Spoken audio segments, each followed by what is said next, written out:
주님만을 사랑하는 마음 영원 변치 않으렵니다. 내가 서야 할 가시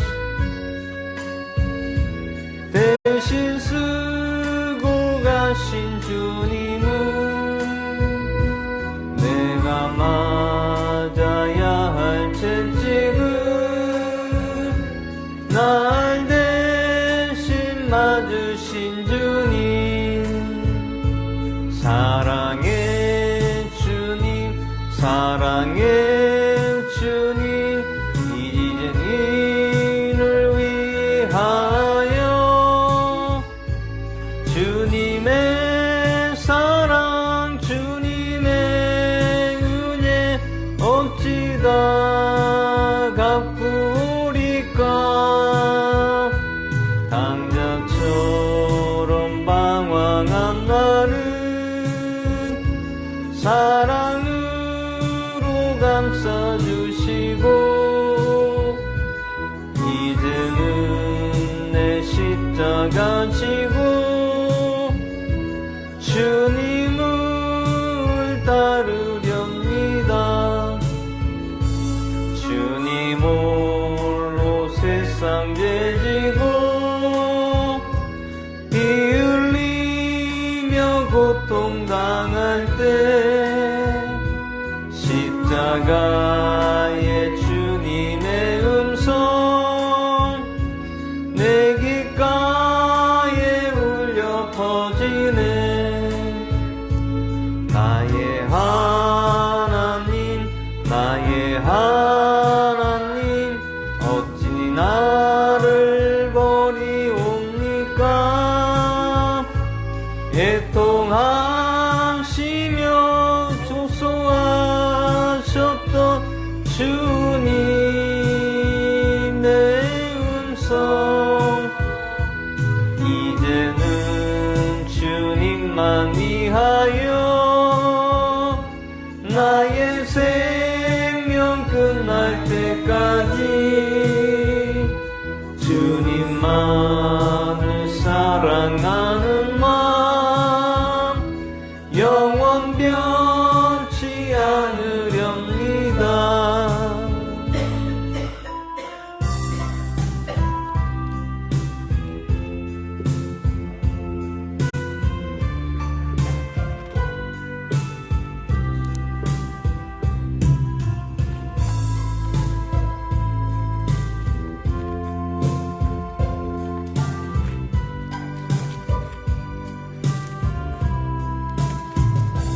주의 거룩하심 생각할 때 주의 크신 사랑 느낄 때 주의 영광의 빛 나의 생활 비춰주실 때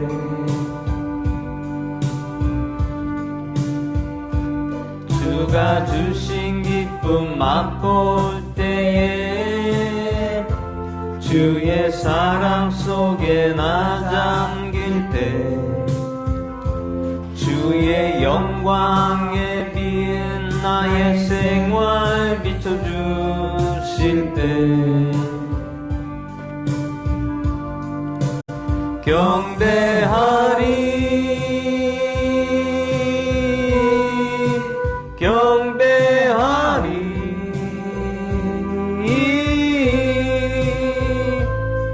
나 사는 동안 주께 경배해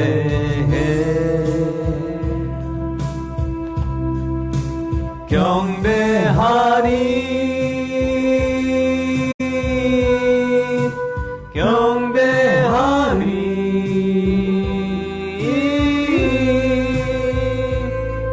나 사는 동안 주께 경배해 거룩하심 생각할 때 주의 크신 사랑 느낄 때 주의 영광에 빛 나의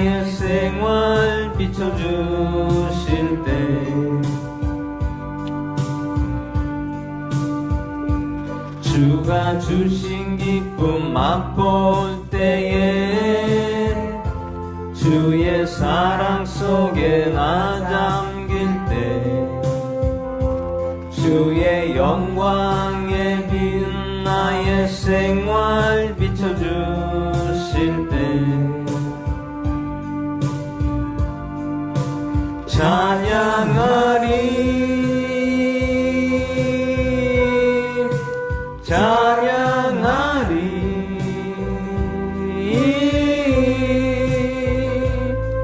나 사는 동안 주께 경배해 찬양하리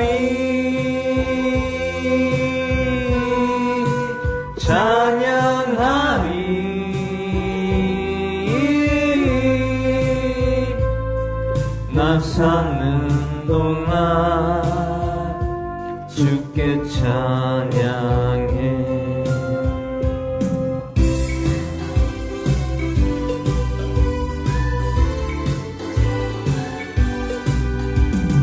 결코 나는 변치 않으리 결코 나는 변치 않으리 물가에 있는 푸른 나무같이 변치 않으리 예수 내 생명 변치 않으리 예수 내 생명 변치 않으리 물가에 있는 푸른 나무같이 변치 않으리 예수님 사랑 변치 않으리 예수님 사랑 변치 않으리 물가에 있는 푸른 나무같이 변치 않으리 결코 나는 변치 않으리 결코 나는 변치 않으리 물가에 있는 푸른 나무같이 변치 않으리 예수 내 생명 변치 않으리 예수 내 생명 변치 않으리 물가에 있는 푸른 나무같이 변치 않으리 예수 내 사랑 변치 않으리 예수 내 사랑 변치 않으리 물가에 있는 푸른 나무같이 변치 않으리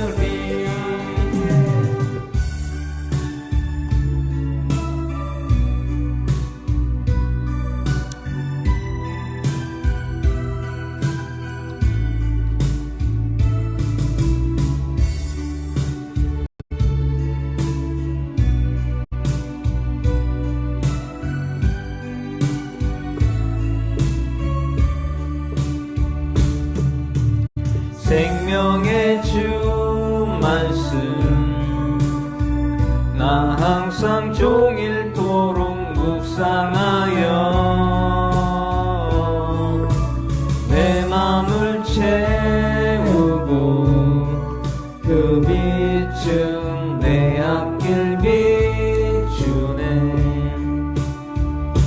주 말씀 내 발의 등이요 내 길에 빛이 오니 주님의 양식으로 난 살겠네 생명의 주 말씀 생명의 주 말씀 생명의 주 말씀 나 항상 종일토록 묵상하여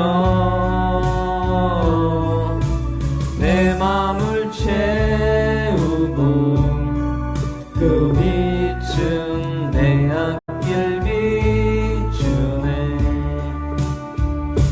주 말씀 내 발의 등이요 내 길에 빛이 오니 주님의 양식으로 난 살겠네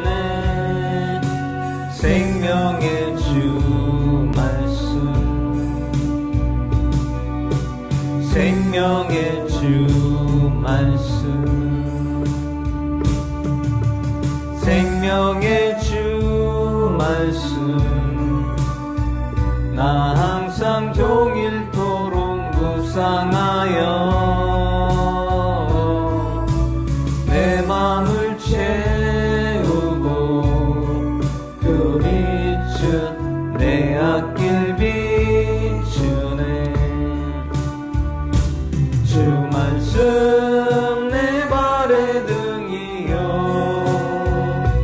내 길에 빛이 오니 주님의 양식으로 나 살겠네 생명의 주 말씀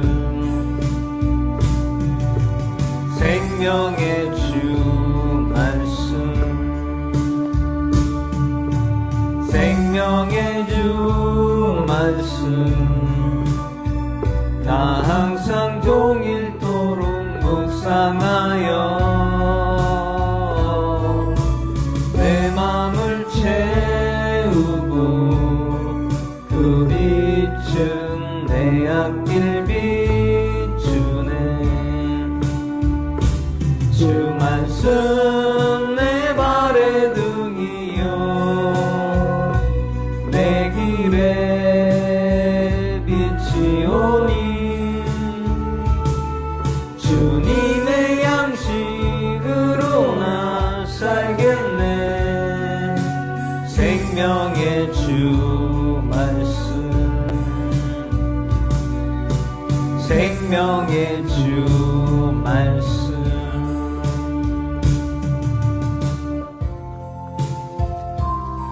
마지막 찬양하신 후에 목욕 기도 예배를 시작하겠습니다.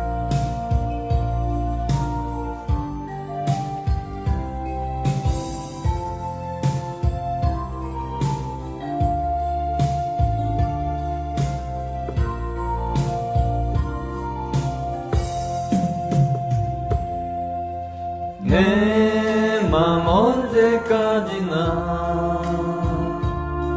주님을 사랑하고파 세상 끝날까지도 주님을 사랑하고파 내 죄 위하여 그 고통 속에서 내게 사랑을 보이신 예수님 그의 아픔이 내 죄 씻었네 내게 사랑 보여주셨네 내 죄 위하여 그 고통 속에서 내게 사랑을 보이신 예수님 그의 아픔이 내 죄 씻었네 내게 사랑 보여주셨네 내게 생명 있는 한 주님을 전하고 싶네 세상 어느 곳이든 주님을 전하고 싶네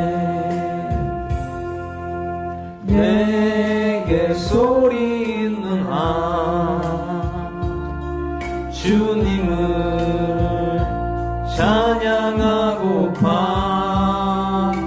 세상 끝날까지도 주님을 찬양하고파 어리석었던 내 마음은 몰랐네 이 세상에서 진실한 사랑은 아픔으로써 사랑 보였네 영원히 주님을 사랑해 어리석었던 먹었던 내 맘은 몰랐네.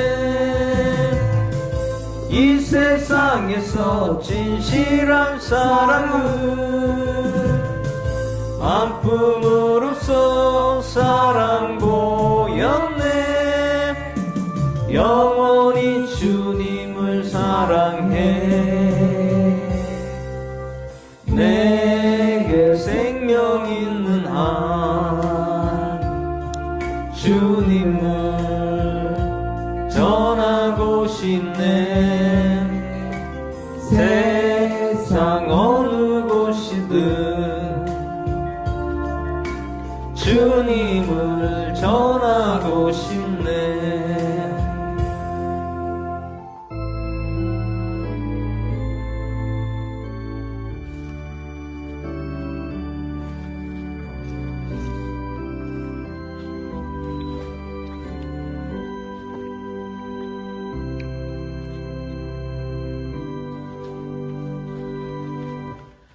사도신경으로 신앙 고백 드리겠습니다. 전능하사 전지를 만드신 하나님 아버지를 내가 믿사오며 그 외아들 우리 주 예수 그리스도를 믿사오니 이는 성령을 잉태하사 처녀 마리아 나시고 유대인에게 고난을 받으사 십자가 못 박혀 죽으시고 장사한 지 4일 만에 죽은 자 가운데서 다시 살아시며 하늘을 오사 전능하신 하나님을 편지 계시다가 저리로서 산자 죽은 자를 심판하러 오시리라. 성령 믿사오며 거룩한 교회와 성도와 설교자는 것과 우리 잘못을 용서하시는 것과 몸이 다시 사는 것과 영원히 사는 것을 믿사옵나이다. 아멘. 오늘 하나님 말씀 보겠습니다. 마태복음 1장 1절에서 25절까지 보도록 하겠습니다. 마태복음 1장 1절에서 25절까지 보겠습니다. 한 절씩 교도하겠습니다. 아브라함의 자손이시요 다윗의 자손이신 예수 그리스도의 세대에 대한 책이라.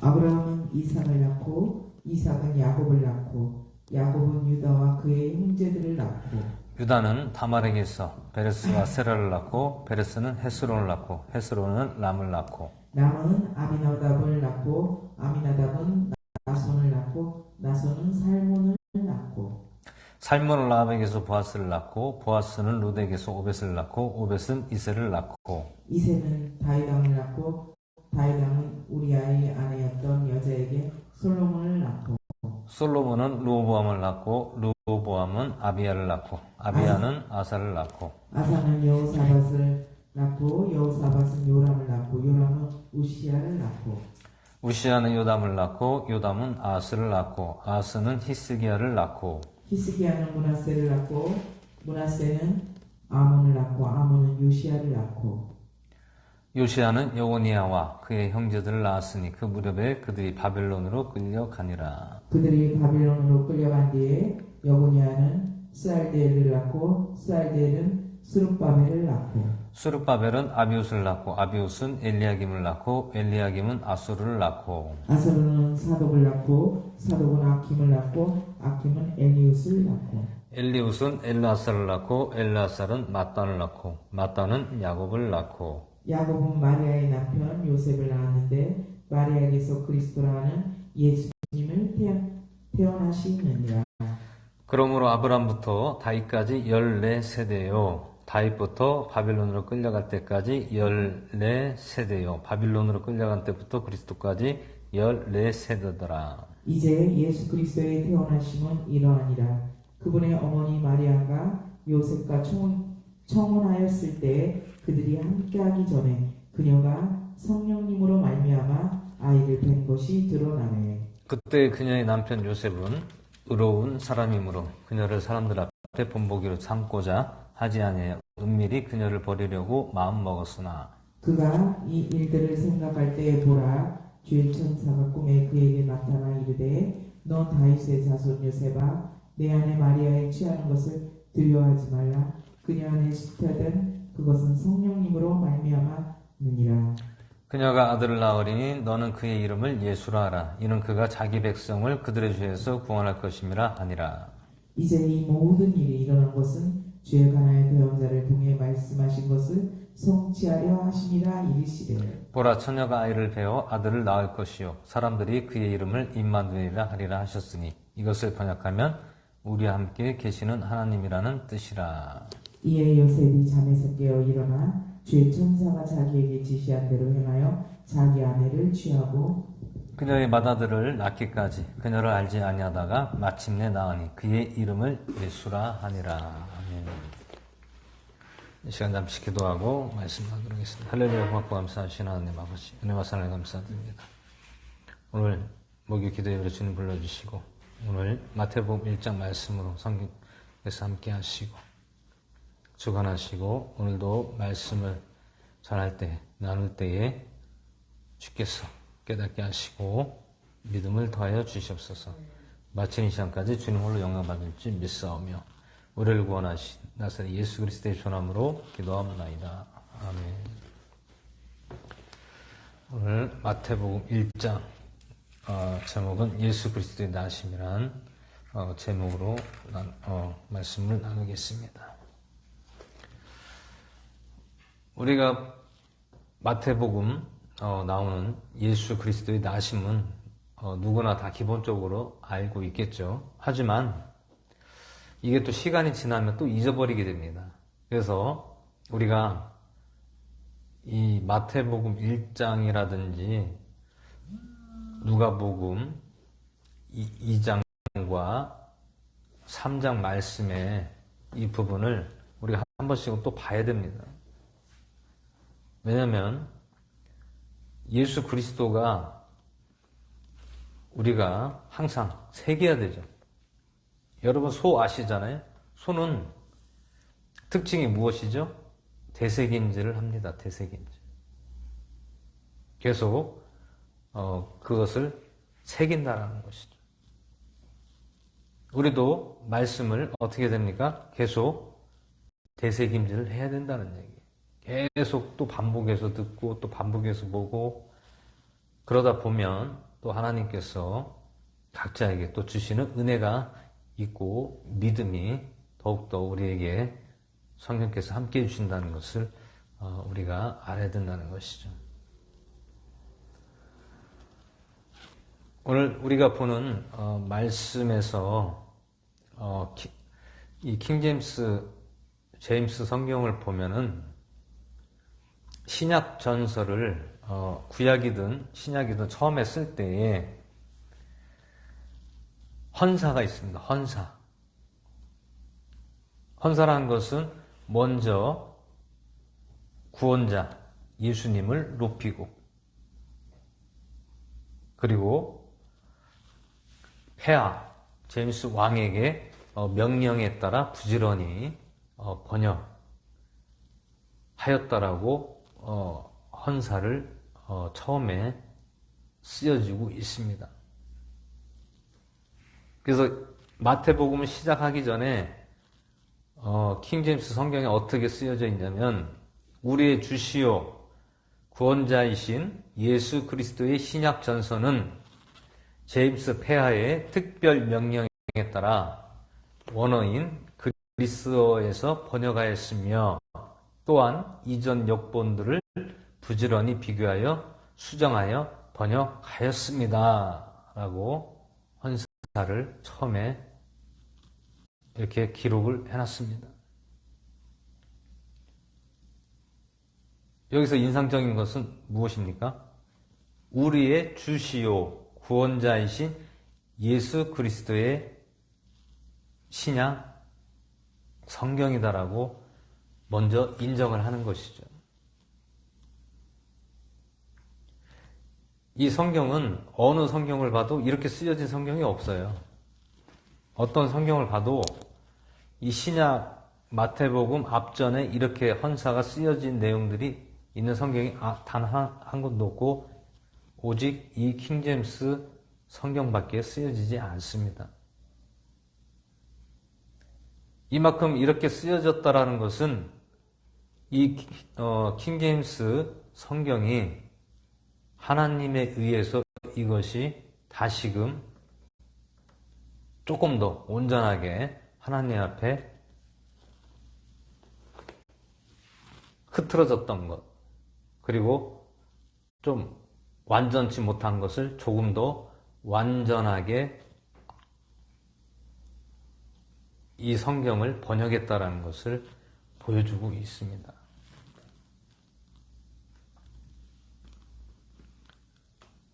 우리의 주시고 구원자이신 예수 그리스도라는 것은 이 마태복음 처음 페이지 나가기 전에 이렇게 기록을 하고 있다라는 것이죠. 그 우리가 잘 아는 예수님은 과연 어떻게 태어났는가, 어떻게 나셨는가, 이것을 우리가 또 알아야 되겠죠. 물론 다 아는 내용입니다. 아는 내용이지만 또 한번 우리가 보는 것은 우리의 믿음을 더욱더 강하게 하기 위해서, 예수 그리스도에 대한 확신을 더 갖기 위해서 우리가 보는 것입니다.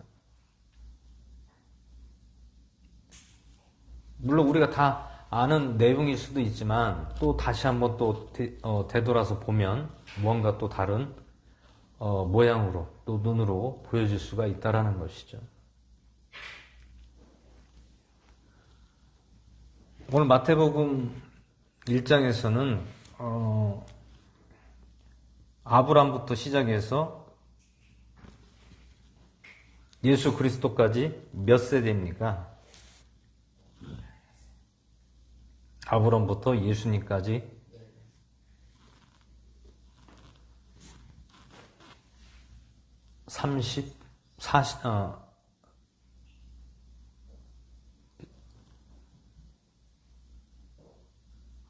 42세대죠. 42세대.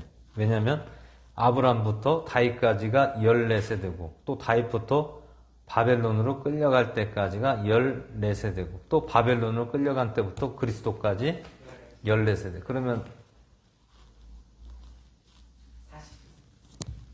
42세대가 지났다는 얘기. 그러면 한 세대를 몇 년으로 따집니까? 한 세대를 100년으로 따져요. 그러면 아브람부터 예수님까지가 몇 년입니까? 4200년을 따지는 거죠. 한 세대라는 것은 대략 잡아서 100년을 보고 있습니다. 100년. 그럼 42세대면은 한 세대 100년씩 4200년이라는, 아브람부터 예수님까지가 4200년이라는 시간이 걸렸다는 얘기죠. 이 계보, 이 예수 그리스도의 계보, 족보, 이 족보를 보시면 처음에 등장하는 인물이 누굽니까? 아브람이잖아요. 아브람.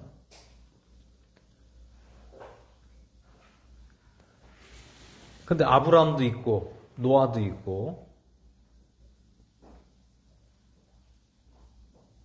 이렇게 한데 왜 하필 아브람부터 시작이 됐습니까? 아브람부터.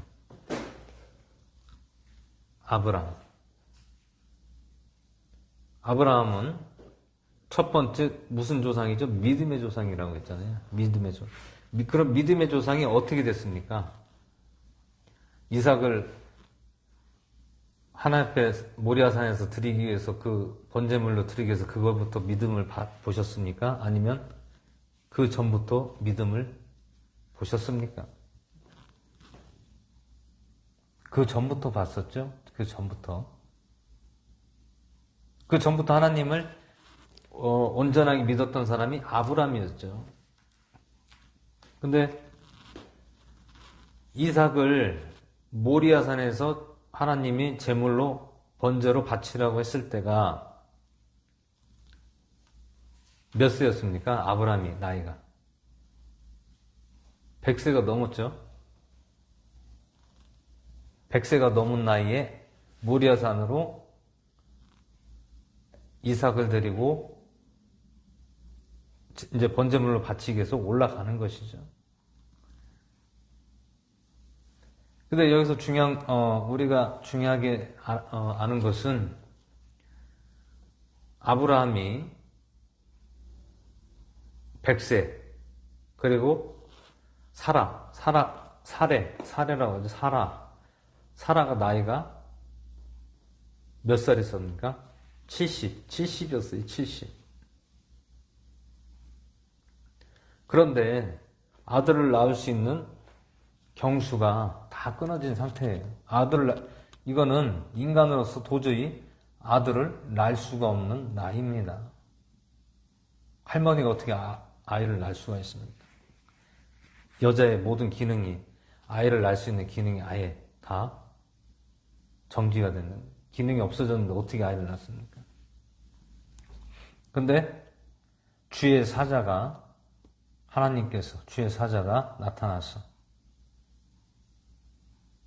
아들을 준다고 말씀을 하셨습니다. 그러면 예수님과 아브라함의 공통점이 무엇이죠? 예수님과 아브라함의 공통점은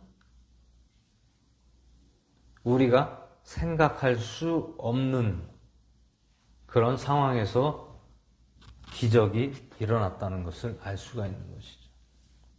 그럼 이건 누가 하는 것이죠? 하나님이 하신다는 거죠. 사람이 하지 못하는 것을 하나님은 하신다라는 것을 말씀하고 있습니다. 예수님은 요셉과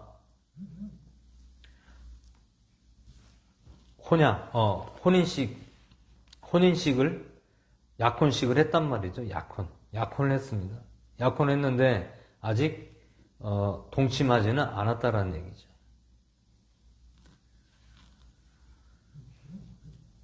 그래서 오늘 예수님께서 성령으로 잉태하셨다라고 말씀하는 것입니다. 성령으로. 그래서 성령으로 어떻게 잉태가 됐느냐?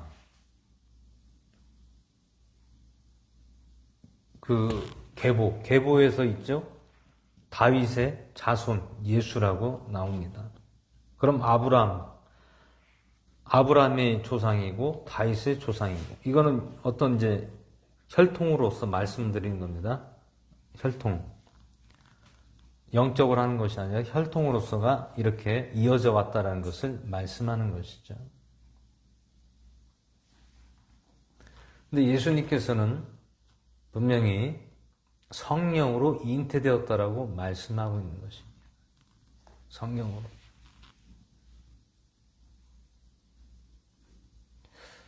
참 이걸 우리가 보면서 이거 혹시 신화 아니냐, 신화가 아니냐, 뭔가 이게 조작된 게 아니냐 이렇게도 볼 수가 있습니다. 그런데 아브라함 구약을 보면 알 수가 있잖아요. 구약에서 보면은 하나님의 역사는 언제고 우리가 생각지 않는 그러한 초자연적인 일들이 많이 일어났다는 것을 알 수가 있습니다. 그러므로 예수님도 성령으로 잉태됐다는 것은 결코 어려운 것이 아니다라는 것이죠. 왜 그러냐면 구약에서부터 신약 때까지 계속해서 그러한 초자연적인 일들이 일어나고 전해져 왔다라는 것을 알 수가 있습니다. 그럼 오늘 예수 그리스도의 계보에서 나오는 인물들을 보면 왕이 엄청 많잖아요. 왕들이 많이 나와요. 그럼 그 왕들이 하나님을 체험을 했습니까? 안 했습니까? 다 체험을 하고 다 겪었다라는 것이죠. 하나님의 놀라운 능력과 힘과 권세를 이미 다 알고 있었다라는 것이죠. 그런데 우리는 이스라엘의 역사를 알 수가 없었던 이방 민족이죠. 우리가 이스라엘 근방에서 살았던 적이 한 번도 없잖아요. 우리나라하고 이스라엘하고는 거의 끝에서 끝입니다. 끝에서 끝이에요. 지구 끝에서 끝부분에 해당하는 지역입니다. 그리고 우리가 무엇을 보고 알 수가 있습니까? 이 성경을 보고, 말씀을 보고 어느 정도 우리가 알 수 있다라는 것을 볼 수가 있는 것이죠.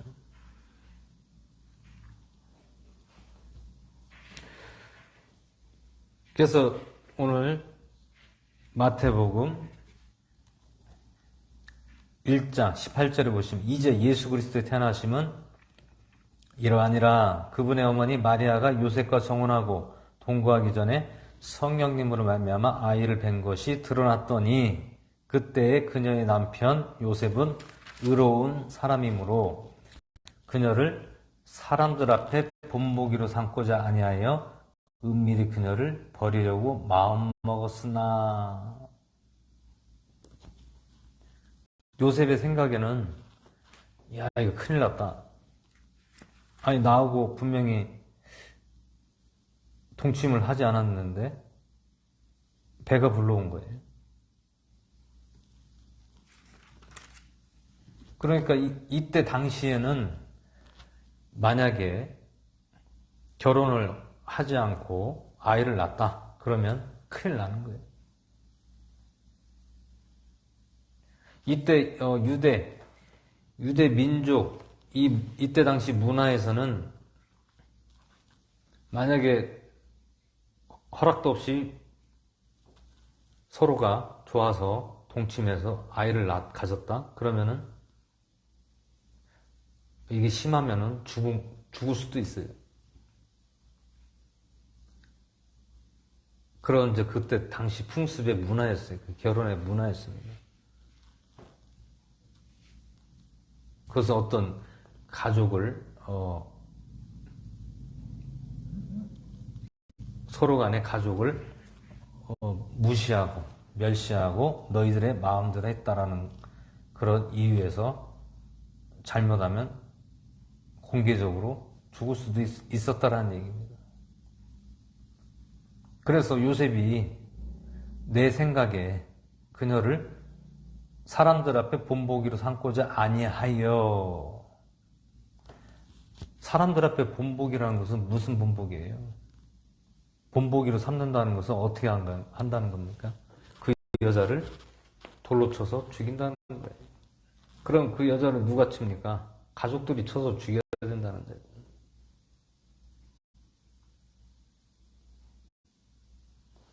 남자의 가족과 여자의 가족이 둘 다 죽을 수가 있다는. 그래서 본보기로 삼고자 아니하였다라는 것은 사람들, 가족과 그 사람들 앞에서 죽을 수도 있다라는 겁니다. 그래서 그 여자를 살리려면 내가 그 여자를 버리는 것이 여자도 마리아도 살고 나도 산다라는 것이죠. 그런데 꿈에 누가 나타납니까? 주의 사자가 요셉에게 나타나는 것이, 천사가 나타납니다. 마음 먹었다라는 것은 버리기로 마음 먹었다는 것이죠. 근데 이 일들을 생각하고 있을 때에 주의 사자가 꿈에 요셉에게 나타나 이르되 다윗의 자손 요셉아 내 아내 마리아 데려오기를 두려워하지 말라. 이는 그녀 안에 수태된 이가 성령님으로 말미암아 스민이라. 이 말씀 무슨 뜻이죠?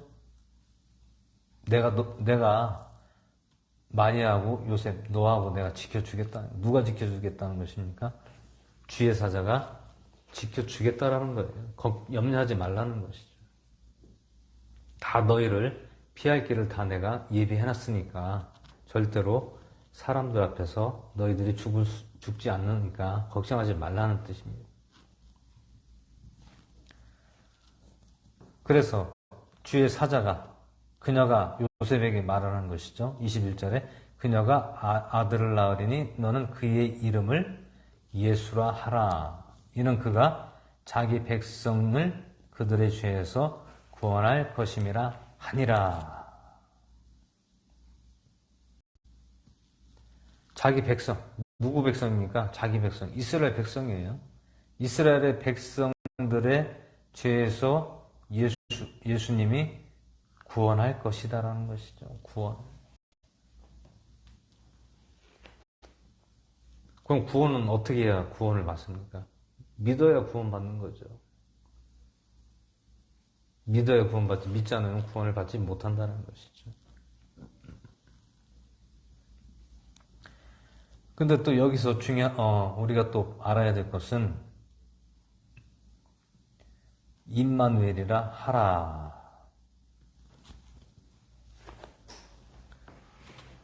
임마누엘이란 것은 어디에 나옵니까? 임마누엘. 이사야서에서 나오잖아요. 이사야서. 이사야 선지자가 앞으로 장차올 그 이름이 임마누엘이라 하리라라고 이사야서에서도 말씀하고 있는 것이죠. 근데 오늘 이 임마누엘은 또 누가 얘기하는 겁니까? 사람이 이야기하는 겁니까? 아니면 주의 사자가 이야기하는 겁니까? 주의 사자가 임마누엘이라고 하잖아요. 그러면 구약에서 벌써 예수 그리스도가 예견되어 있다는 것을 분명히 우리가 알 수 있다는 것이죠. 근데 오늘 사람이 임마누엘이라고 하는 것이 아니라 주의 사자가, 주의 천사가 임마누엘이라고 하라는 거예요. 그것을 번역하면 우리와 함께 계시는 하나님이라는 뜻이라.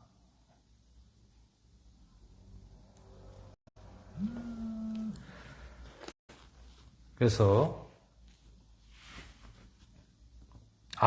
처녀가 아이를 베어 아들을 낳을 것이요 사람들이 그의 이름을 임마누엘이라 하셨으니 이것을 번역하면 우리와 함께 계시는 하나님이라는 뜻이라.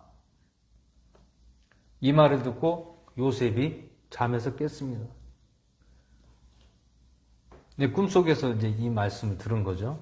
이 요셉이 잠에서 깨어 일어나 주의 천사가 지시한 대로 행하여 자기 아내를 데려오고 그녀의 맏아들을 낳기까지 그녀를 알지 않아하다가 마침내 낳으니 그의 이름을 예수라 하니라 라고 오늘 마지막 절에 나오고 있습니다. 근데 우리가 예수님의 그 시절, 유년 시절, 성인 시절 이런 내용이 많이 없죠. 딱 한 군데 나옵니다. 딱 한 군데 나와요. 어디 나옵니까? 누가복음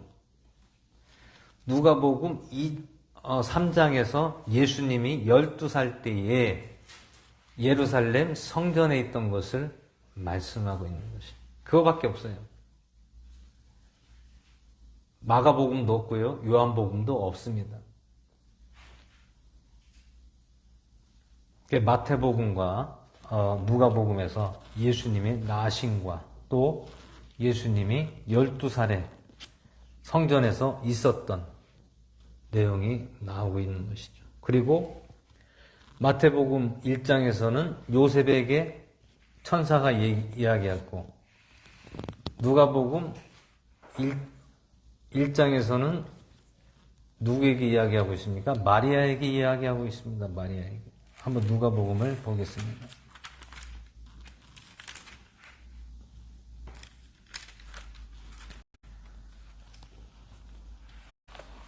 누가복음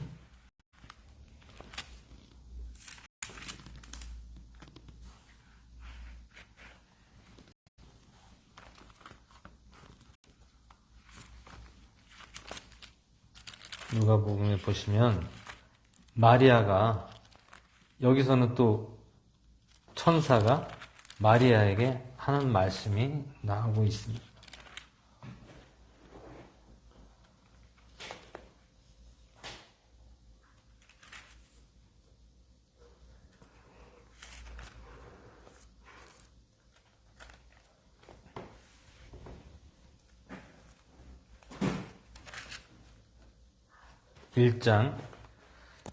(1장 26절을 보겠습니다. 1장 26절. 26절부터 보시겠습니다. 여섯째 달에 천사 가브리엘이 하나님의 보내심을 받아 나사렛이라 하는 갈릴리 도시로 가서 다윗의 집에 속한 요셉이라는 남자와 종혼한 처녀에게 이르니, 처녀에게 이른다는 것이죠. 누가 말씀하고 있습니까? 천사 가브리엘이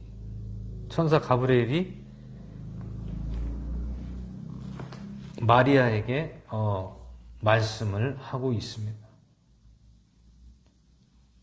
천사가 들어가 그녀에게 이르러 말하되 크게 은총을 입은 자여 평안할지어다. 주께서 너와 함께 하시니 내가 여자들 가운데 복이 있도다니.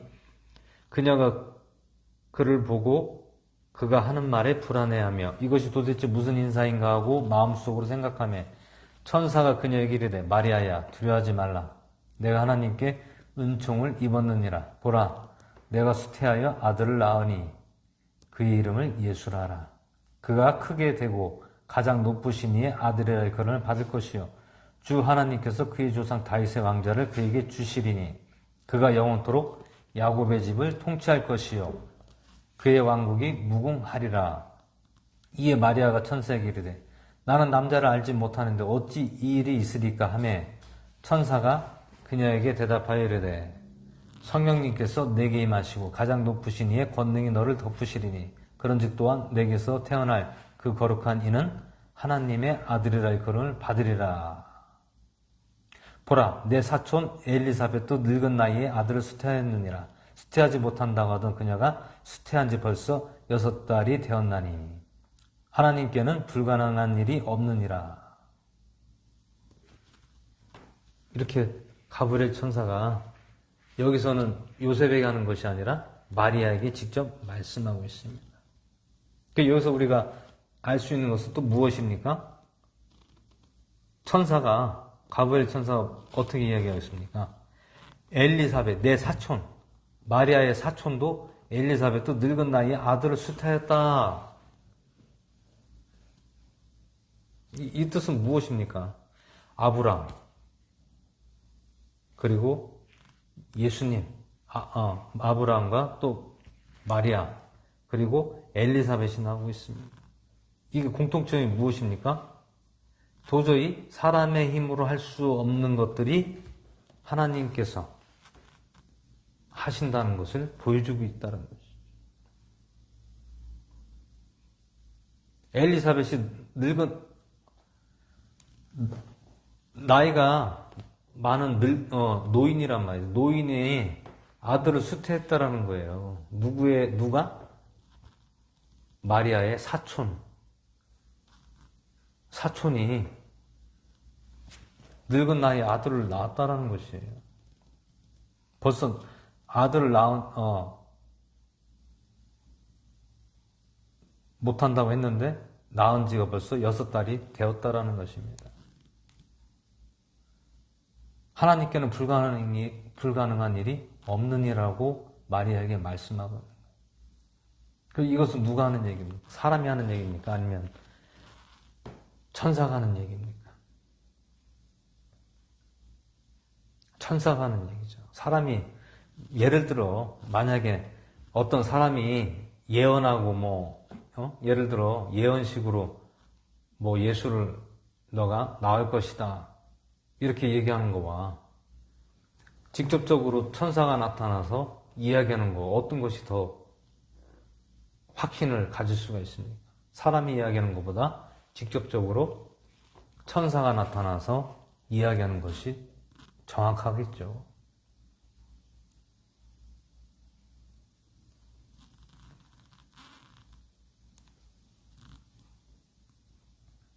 어떤 분들은 예수님이 성령으로 잉태됐다라는데 그거를 안 믿는 사람도 있어요. 안 믿는 사람도 있습니다. 그냥 동침해서 낳겠지. 나서 그냥 선지자 노릇하고 선생 노릇하고 그렇게 했겠지. 예수님이 무슨 죽었다가 살아나서 무슨 하늘로 올라가냐. 하나님이 어떻게 아들이냐. 이렇게 의심하는 사람도 있고 긴가민가한 사람도 있고 믿지 못하는 분도 있다라는 것이. 그거 왜 그렇습니까? 아니, 도저히 내 생각으로 이해가 안 가는데 그게 믿어집니까? 아무리 성경을 봐도 나에게 그게 믿어져야 믿어지는 거지. 아무리 내가 성경을 본다고 해서 믿어지겠냐, 그 말이에요. 그러면 누가 과연 유리할까요? 성령님이 함께하는 사람에게는 유리하다는 얘기죠. 왜 그렇습니까? 성경을 통하여 알게끔 해주시니까. 성령 하나님이 알게끔 해주시니까, 열어주시니까, 눈이 열어지니까 보이는 거죠.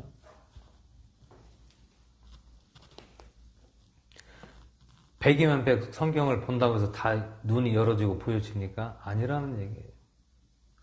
보여지는 사람도 있을 것이고 보여지지 않는 사람도 있다라는 것입니다.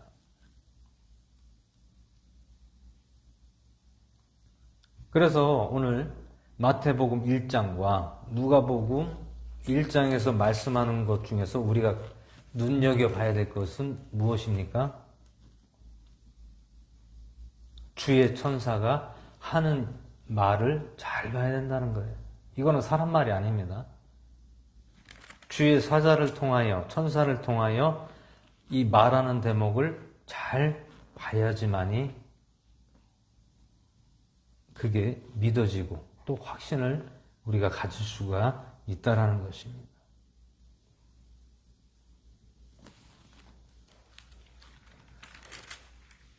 그래서 이 마태복음 1장과 누가복음 1장에서 말씀하는 내용을, 이 탄생, 나심을 보시면 조금 더 우리가 확신을 가질 수 있고 명확하게 알 수가 있다는 것을 보여주고 있다는 것이에요.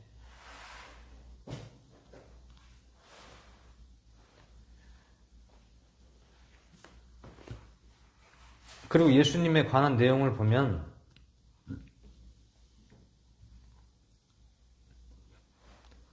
유년 시절, 청년 시절이나 이 내용 어떻게 살아왔는가 이런 내용이 하나도 없어요. 그런데 누가복음 2장을 보시겠습니다. 누가복음 2장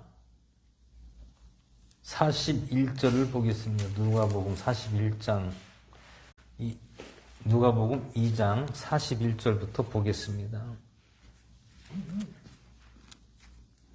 40절부터 보겠습니다. 40절.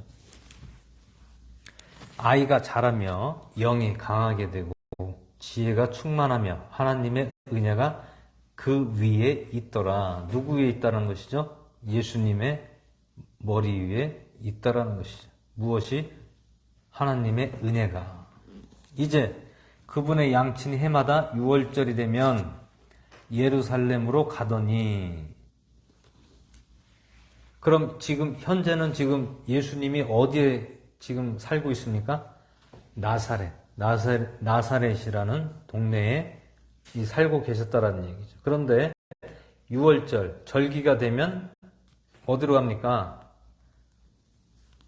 예루살렘으로 가는 거예요.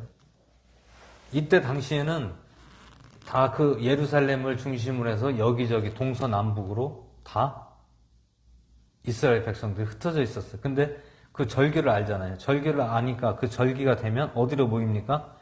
예루살렘으로 오는 거예요. 예루살렘은 어디로 오는 거예요? 성전으로 온다는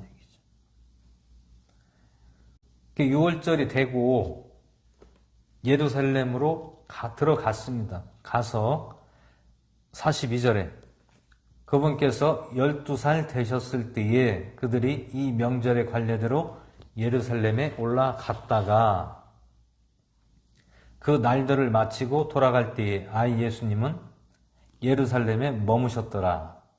요셉과 그분의 어머니는 이것을 알지 못한 채 그분이 일행 중에 있는 줄로 생각하고 하룻길을 간 뒤 자기 친족과 친지들 중에서 그분을 찾되 발견되지 못하며 그분을 찾으면서 예루살렘으로 되돌아갔더니,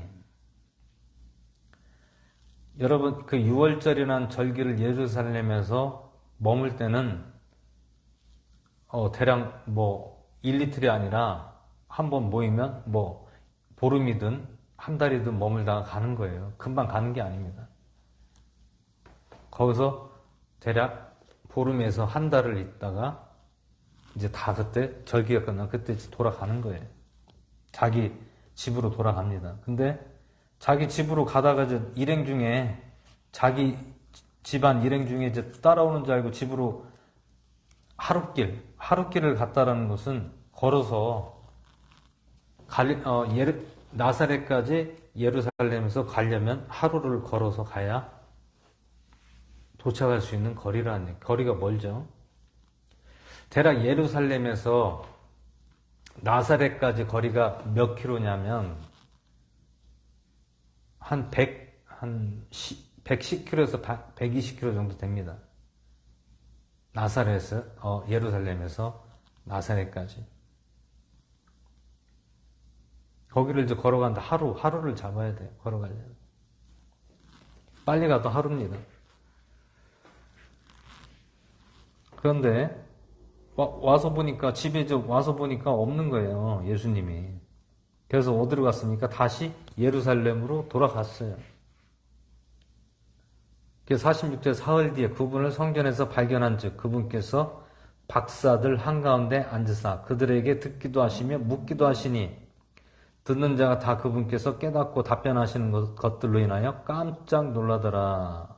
그들이 그분을 보고 심히 놀라며 그분의 어머니는 이르되 아들아 어찌하여 우리에게 이렇게 하였느냐 보라 내 아버지와 내가 근심하며 너를 찾았노라 하며 예수님께서 그들에게 이르시되 어찌하여 나를 찾으셨나이까 내가 반드시 내 아버지의 일을 해야 함을 알지 못하셨나이까 하시니 그들은 그분께서 하신 말씀을 깨닫지 못하더라.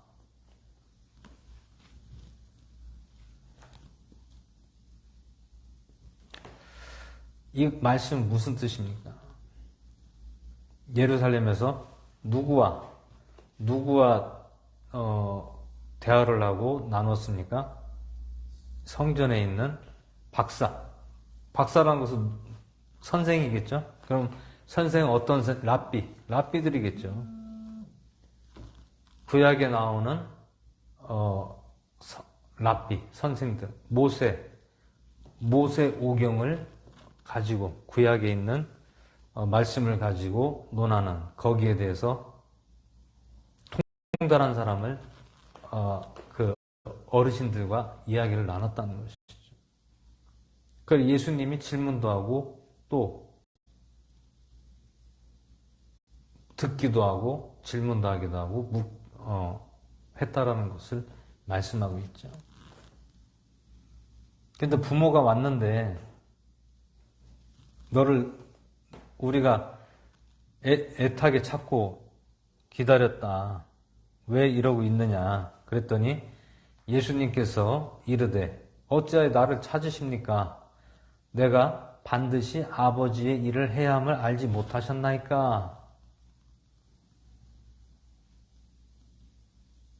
부모가 다 알지 않느냐 그거예요.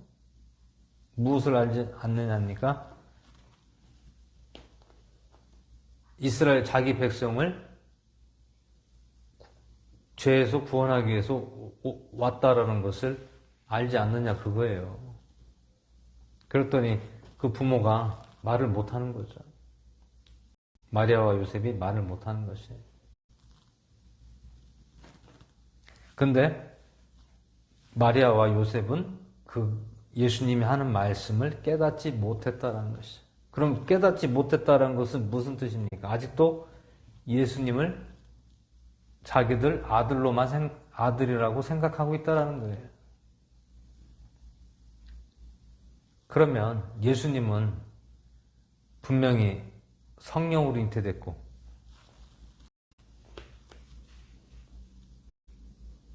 마리아의 성격을 닮았습니까? 아니면 요셉의 성격을 닮았겠습니까? 당연히 둘 다 안 닮았겠죠. 그러니 정이 있겠습니까? 뭐가 있겠습니까? 아무런 정이 없는 거예요.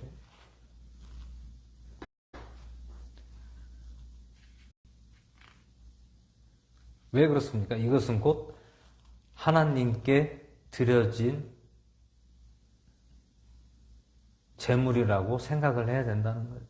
하나님께 드려지는 제물이다, 희생물이다라고 생각하는 거예요. 누가? 예수님.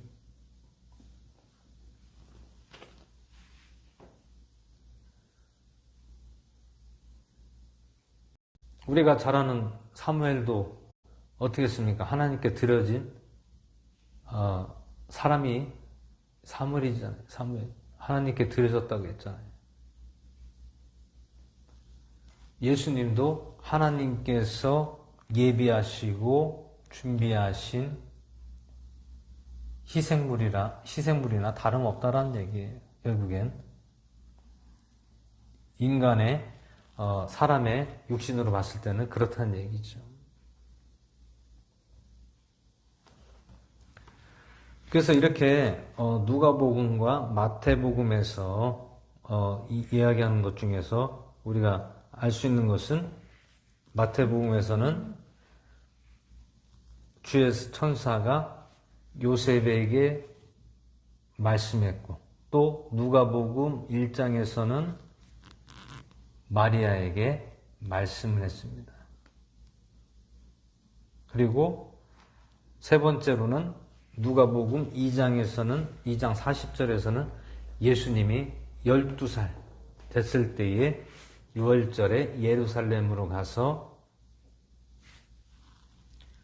절기를 지키고 거기서 박사들, 랍비들과 대화를 하는 내용들이 나오고 있다는 것이죠.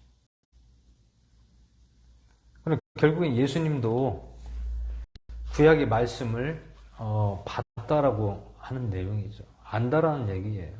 구약에 있는 말씀을 다 배웠고 안다라는 것을 알 수가 있는 겁니다.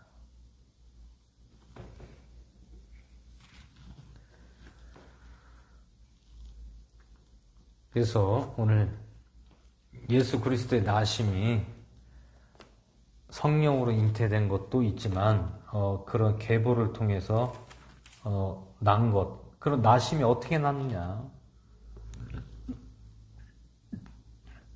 나심이 어떻게 났느냐?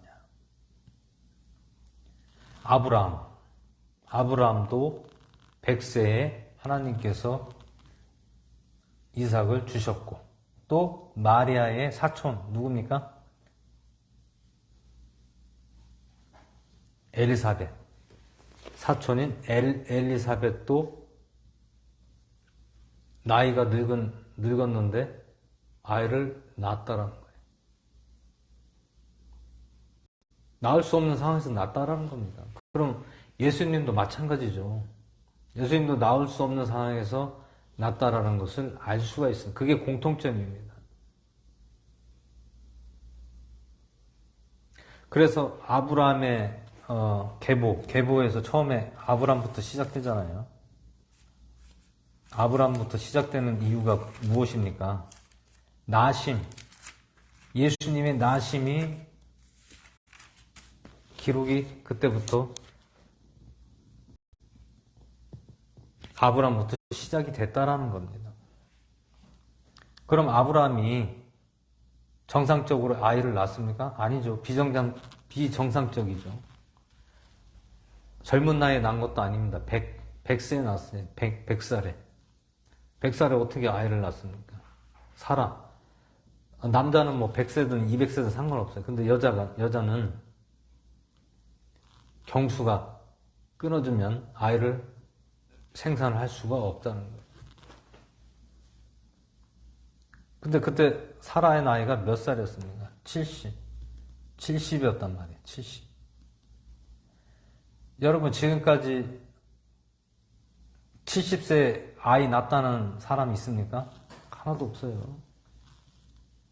최고로 나이 많은 여자가 아이를 낳은 게 외국에서, 해외 토픽에서 나온 게 62세인가에 낳았다는 거예요. 62세.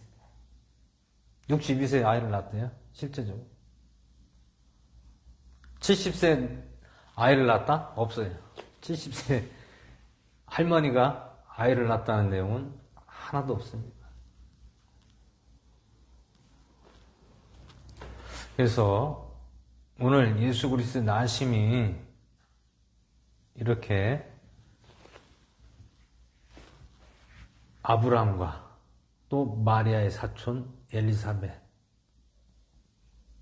또 마리아, 이 공통점은 절대로 정상적인 그러한 나심이 아니다라는 것, 태어남이 아니다라는 것. 그것은 누구에 의해서 된 것입니까?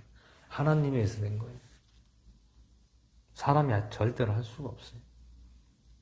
그러면 우리는 마태복음과 누가복음을 보면서 예수님은 정말로 하나님께서 이렇게도 하시는 거라는 것을 우리가 알 수 있고 믿을 수 있다는 것이죠. 그 초자연적인 일들이 주님 안에서 우리에게도 항상 일어난다는 것을 항상 아시고 믿으시고 주님 앞에 나가시는 저와 여러분 되시기를 주 예수 이름으로 축원을 드립니다. 잠시 기도하고 주기도 마치고 기도하는 시간 하겠습니다. 할렐루야. 하나님 아버지의 은혜를 감사드립니다. 오늘도 마태복음 1장과 누가복음 1장과 2장 말씀을 주님 함께 해주시고 이 말씀을 통하여 저희들에게 은혜와 사랑을 더하시고 깨달음을 허락하심을 감사드립니다. 더욱더 저희들 주님 이 믿음을 가지고 성령님이 우리를 함께 하시고 날마다 인도하시고 지켜주신다는 것을 믿게 하시고 날마다 온전하게 주님을 바르게 믿고 나갈 수 있도록 함께하여 주시옵소서. 모든 말씀에 감사를 드리며 우리 주 예수 그리스도의 주님으로 기도하옵나이다. 아멘. 시간 주기도 마치고 기도하는 시간 갖겠습니다. 하늘에 계신 우리 아버지여 이름이 거룩을 받으시오며 나라의 마옵시며 뜻이 하늘에서 이루어지니 같이 땅에서 이루어지이다. 오늘날 우리에게 일어나 하시어 주옵시고 우리가 우리에게 죄진 자를 사해 준 것 같이 우리의 죄를 사해 주옵시고 우리의 힘을 잃게 하지 마옵시고 악에서 구하옵소서. 나라와 원세 영광이 아버지께 영원히 싸움나이다. 아멘. 이 시간 나라 민족 위해서 기도해 주시고요. 또 위정자들을 위해서 기도해 주시고 또 전쟁이 여러 군데서 지금 북한도 그렇고요. 또 중국, 대만 그것도 그렇고요. 또 러시아, 우크라이나도 그렇고요. 지금 여기저기서 전쟁이 지금 일어나려고 계속 불끈불끈 올라오고 있어요.